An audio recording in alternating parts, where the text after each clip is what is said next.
Lorsque je monte dans un bus, j'ai l'impression d'aller au cinéma.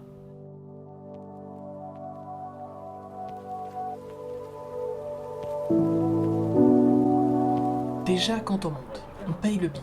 Bon, c'est beaucoup moins cher, mais il y a toujours des collectionneurs, ou plutôt des gens qui ont oublié de le jeter. Ensuite, on doit trouver sa place. Quand le film sorti est le dernier blockbuster, c'est plein à craquer. On va se retrouver à côté de quelqu'un qu'on connaît pas, et comme dans un bus, on demande seulement si on peut s'asseoir, puis on ne lui reparle pas. Mais lorsque le trajet est peu connu, ça peut aussi être compliqué. Il y a tellement de place qu'on ne sait pas où se mettre.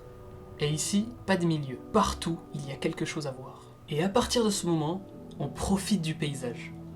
Ou des bâtiments. C'est un peu moins intéressant, mais dans ce cas, on peut se concentrer sur les gens que l'on voit dans le bus ou en dehors. On peut imaginer ce qu'ils pensent ou l'endroit vers où ils se dirigent. Et si on suit le même trajet régulièrement, on va le trouver similaire. Mais il y a toujours des éléments qui changent, comme dans un film qu'on n'arrête pas de revoir pour mieux le comprendre et l'apprécier. Un détail qui nous aurait échappé, qu'on remarque soudainement.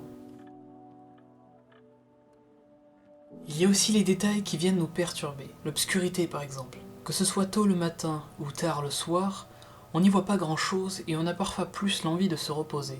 Dans ce cas, on se laisse bercer par les sons du moteur. On comprend vite que c'est le point qui peut nous faire sortir de notre bulle. Mais à force, ce bruit devient secondaire. On peut alors se concentrer sur la radio ou écouter sa musique avec nos chers écouteurs, bien que cela nous coupe encore plus du monde extérieur. Mais lorsqu'au fond du bus, quelqu'un parle un peu trop fort, ça sauve le trajet. Pour finir, un mix de sons et d'images. Les pubs, elles sont constantes et on en trouve parfois plusieurs au même moment. En attendant Noël, plus de 300 idées cadeaux sport. Dès le 14 novembre chez les chaussures hommes fines à Maverick sont à 30%.